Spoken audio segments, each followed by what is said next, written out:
Hai semuanya, gimana kabar kalian? Semoga selalu dalam keadaan baik. Happy weekend teman-teman. Hari ini kita akan bahas lagi ya kondisi dari market dari sudut pandang news dan juga berita yang mungkin akan mempengaruhi pasar. Teman-teman, hari ini kita berada di tanggal 22 September 2024 dan ini adalah segmen analisa pagi. Teman-teman, kondisi dari market crypto overall lagi positif, di mana banyak altcoin yang masih dalam posisi naik ya, mengalami kenaikan. Mungkin hanya beberapa yang lagi koreksi. Jadi overall kalau kita lihat di sini ada beberapa token yang lagi jadi top gainer kayak Aptos sama Tau.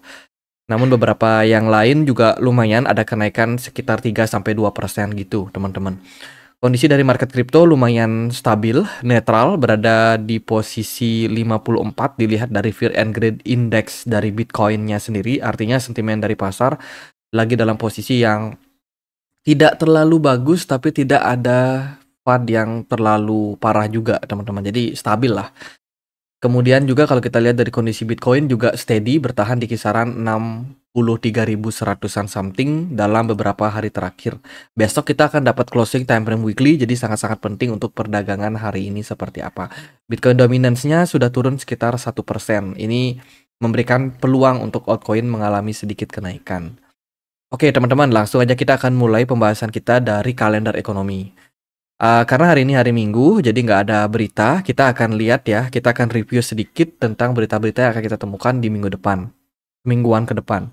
Jadi di hari Senin kita akan dapat data PMI Composite and Services dari beberapa wilayah seperti Uni Eropa, Inggris, sama Amerika Serikat. Dari data-data ini nanti akan memberikan gambaran seperti apa kondisi dari perpabrikan di sana atau penyedia layanan jasa di sana apakah sedang naik atau enggak. Ini akan berpengaruh juga nanti kepada mata uang baik itu pound sterling, euro ataupun juga US dollar. Teman-teman, jadi PMI Composite ini ibaratnya alat untuk mengukur apakah perekonomian lagi naik atau enggak. Apakah perusahaan-perusahaan atau pengusaha-pengusaha lagi ekspansi atau justru malah defensif. Seperti itu. Kemudian di hari Selasa kita akan dapat data terkait dengan member FOMC, Kashkari akan ada speak. Kemudian dari Bank of Japan Services PMI akan rilis di hari Selasanya. Lalu akan ada member FOMC Bowman serta McCall dari Uni Eropa akan speak. Hari Rabu kita lanjut dengan rilis data terkait dengan core CPI atau data inflasi dari Jepang. Lalu dari Amerika Serikat akan ada new home sales atau penjualan rumah baru serta crude oil inventory. Hari Kamis ini ada data-data penting banget teman-teman. Salah satunya adalah initial jobless claim, lalu ada durable good order. Kemudian akan ada data core PCE prices. Ini bukan data core PCE inflation ya. Kemudian juga ada GDP Amerika Serikat. Jerome Powell akan speech di hari yang sama juga di hari Kamis nanti. Lalu ya itu aja sih. Oh, ini juga ada Treasury Secretary Janet Yellen atau Menteri Keuangan Amerika Serikat akan speak juga di hari Kamis nanti. Hari Jumat kita akan dapat data dari Amerika Serikat akan ada PCE inflation. Ini data sangat-sangat penting karena kemarin Jerome Powell sudah memangkas suku bunganya 50 basis point. Dan tentu saja Jerome Powell akan menantikan seperti apa rilis data PCE inflation, apakah mereka bisa mengambil keputusan untuk menurunkan suku bunga lagi di next FOMC atau tidak. Tergantung dari data PCE inflation. Andai kata nih data PCE inflationnya mengalami penurunan, artinya inflasi turun mengarah ke 2% lebih dekat, tentu saja akan ada probability untuk The Fed memangkas suku bunganya di next FOMC nanti di bulan Oktober ya kalau nggak salah, Oktober atau November gitu teman-teman. Itu beberapa rilis data yang sangat-sangat penting yang akan kita temukan semingguan ke depan. Jadi apakah teman-teman sudah siap dengan volatilitas dari pasar? Oke, kita akan lanjut membahas berita-berita yang ada pada market teman-teman. Jadi hari ini aku nggak banyak ngasih iklan karena hari Minggu kayaknya kita perlu refresh dulu dari iklan-iklan. Tapi kalau teman-teman ada yang mau pakai CoinEx, linknya ada di kolom deskripsi. Oke teman-teman, salah satu bank dari Amerika Serikat itu adalah BNY. Ya, itu baru saja menyelesaikan perkara kasus mereka dengan SEC. BNY diidentifikasi sebagai bank pertama yang menerima pembebasan SEC dari SAB 121. Ini terkait dengan kemampuan dari BNY sendiri untuk memanage dan juga menyimpan aset kripto sebagai salah satu custody, salah satu bank yang menyediakan custody terbesar. Pada hari Senin, selama mendengar pendapat publik di Wyoming dalam persidangan dengan SEC, BNY ditunjuk sebagai bank yang menerima pengecualian dari aturan ketat SEC untuk menyimpan aset digital, teman-teman. Jadi ini kedepannya akan mengarah kepada perkembangan dari Amerika Serikat yang akan mulai terbuka terhadap kripto. Ya, perusahaan-perusahaan besar itu akan dimungkinkan untuk menyimpan aset kriptonya di salah satu penyimpanan custody. Contohnya adalah BNY sendiri sebagai America's largest custodian bank yang tentu saja sudah diregulasi di Amerika Serikat. Ini merupakan sebuah perkembangan yang bagus untuk industri kripto ke depannya. Lalu juga ada SEC yang memberikan green light ya kemarin untuk BlackRock menerbitkan trading option untuk Bitcoin ETF mereka. Ini kita sudah bahas sih untuk berita kemarin. Jadi ini penegasan aja mungkin bagi teman-teman yang kelewatan berita ini. Tentu saja dengan mendapatnya green light ini atau mendapatnya lampu hijau untuk BlackRock sendiri, adopsi kripto dalam bentuk Bitcoin ETF ataupun juga posisi di spot trading option untuk BlackRock sendiri itu akan meningkat juga, teman-teman. Jadi ya ini mungkin pengaruhnya nggak akan langsung ke Bitcoin, tapi lebih kepada jumlah investor yang masuk ke BlackRock. Dilihat dari rilis data kemarin juga dari Soso Value terkait dengan inflow and outflow, ya menunjukkan kondisi yang positif untuk market. Ini market sudah mulai kembali melakukan akumulasi pada Bitcoin. Jadi chartnya menunjukkan indikasi yang positif. Jadi investor-investor sudah mulai masuk ke pasar. Kalau dilihat dari Ethereum, kemarin juga posisinya inflow masuk, teman-teman. Which is 2 hari udah mulai ada inflow yang masuk untuk Bitcoin Spot ETF serta Ethereum Spot ETF. Good news untuk pasar.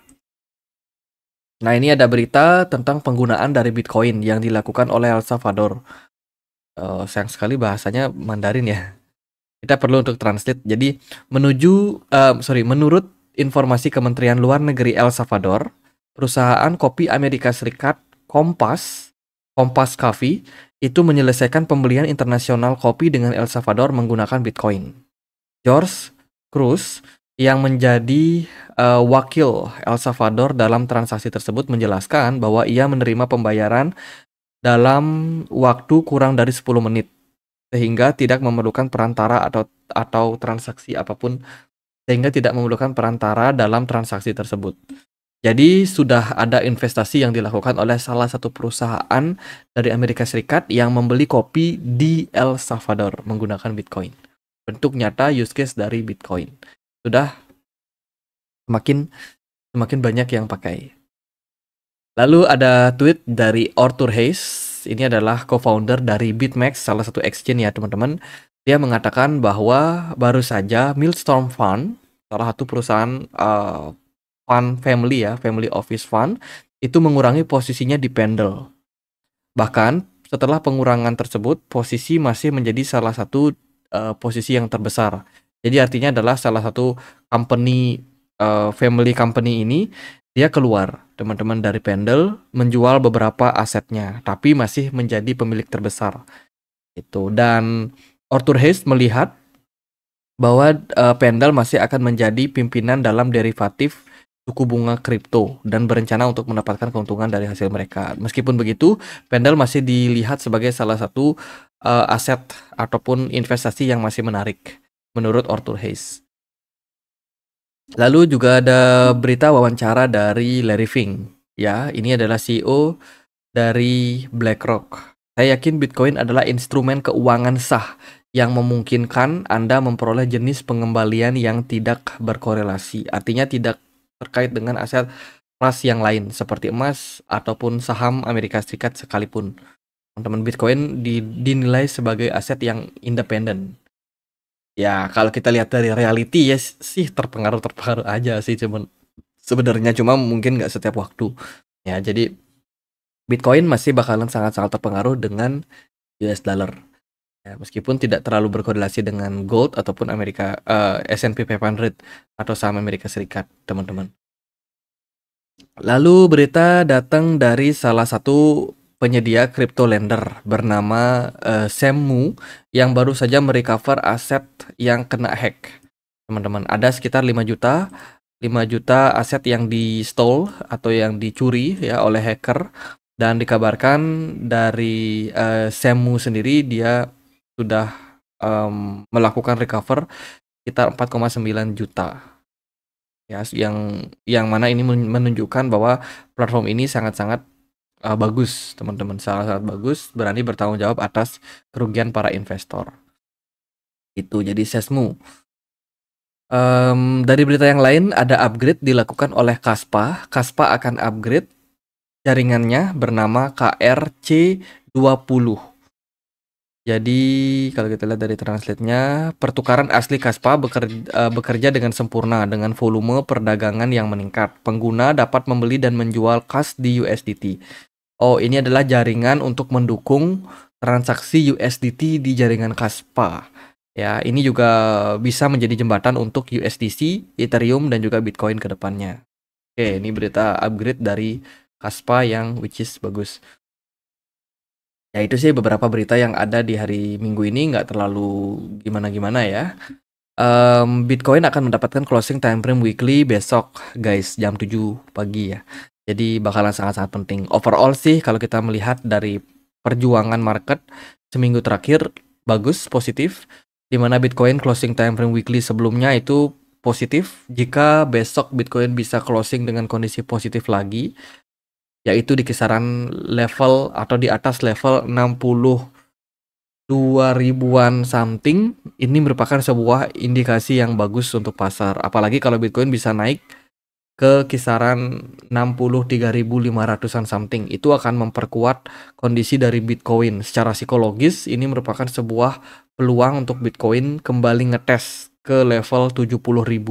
Andai kata Bitcoin mampu mempertahankan area 63.000 something di perdagangan besok, sampai perdagangan besok ya, menjelang closing time frame weekly-nya.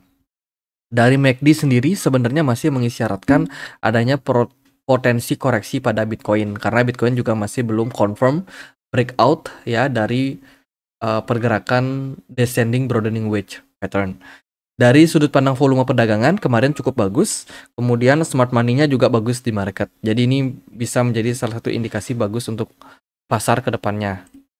Dilihat dari time frame daily, pergerakan Bitcoin ditunjang oleh pergerakan smart money, tapi smart money-nya belum terlalu strong.